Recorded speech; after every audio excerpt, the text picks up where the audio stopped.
In this video, I will talk about the circuitry of a solid-state Tesla coil and how it works.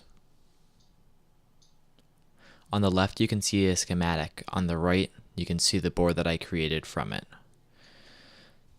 The top left section of the schematic is the power supply. It provides the low voltage supply to the circuit. It does this with two voltage regulators to provide 12 volts and 5 volts. The low voltage part is everything to the left of transformer 3. The next section is the antenna. This feeds the output frequency back into the input in order to auto-tune the coil.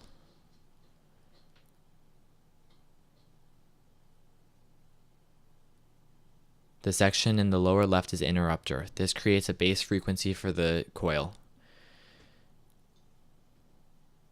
Next, we'll talk about the gate drive section. The part of the circuit that combines and amplifies the interrupter and the feedback signals to drive the gate drive transformer. The last part of this is the half bridge. This part takes the signals from low voltage circuit and uses MOSFETs to make high voltage square wave input to the primary coil. This is powered by the rectifier attached to mains.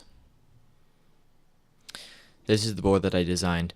The large transformer is for the power supply, and the smaller transformer next to it is the gate drive transformer. As you can see, all of the voltage regulators and MOSFETs are lined up so I can attach them all to one big heat sink. The rest of the components are placed in a way that makes them as efficient for space as possible.